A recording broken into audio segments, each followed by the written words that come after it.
চারটি ছোট আমল যা করলে আল্লাহ নারীদের জন্য জান্নাতের সব দরজা খুলে দেবেন। চলুন জেনে নিই কোন চারটি সহজ আমল নারীদের জান্নাত নিশ্চিত করে।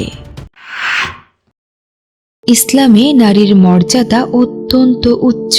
নারীর জন্য আল্লাহ বিশেষভাবে নির্দেশ দিয়েছেন এবং কুরআনে নারীর অধিকার ও মর্যাদার ওপর আলাদা সূরা অবতীর্ণ হয়েছে। কন্যা সন্তানের প্রতি সমাজের অন্যায় আচরণ দূর করতে আল্লাহ তাআলা বলেন, যখন তাদের কন্যা সন্তানের সুসংবাদ দেওয়া হয়, মনোকষ্টে তাদের চেহারা কালো হয়ে যায়। ইসলাম নারীর জন্য ইবাদত ও নেক আমলকে সহজ করে দিয়েছে। তাই নারী সহজেই আল্লাহর হুকুম মান্য করে জান্নাত লাভ করতে পারেন। ১. ৫ ওয়াক্ত সালাত পালন আল্লাহর সাথে সংযোগের সবচেয়ে গুরুত্বপূর্ণ মাধ্যম।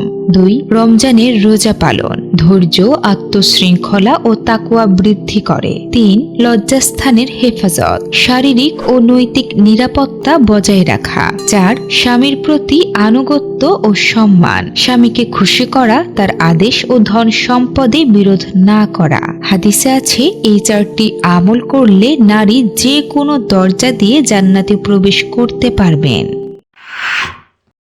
যে নারী স্বামীকে ভালোবাসে না, তার প্রতি আল্লাহর রহমত নেমে আসে না। রাসূল সাল্লাল্লাহু আলাইহি ওয়াসাল্লাম বলেছেন, আল্লাহ সেই নারীর প্রতি রহমতের দৃষ্টি দেন না যে স্বামীর কৃতজ্ঞতা প্রকাশ করে না।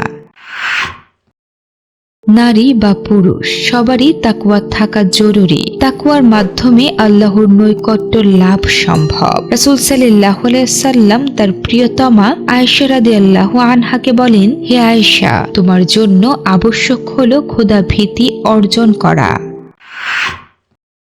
এই চারটি সহজ আমল ৫ ওয়াক্ত সালাত, রমজানের রোজা, লজ্জাস্থানের হেফাজত ও স্বামীর প্রতি আনুগত্য নারীদের জন্য জান্নাতের দরজা খুলে দেয়। আপনি কি এই আমলগুলো পালন করছেন?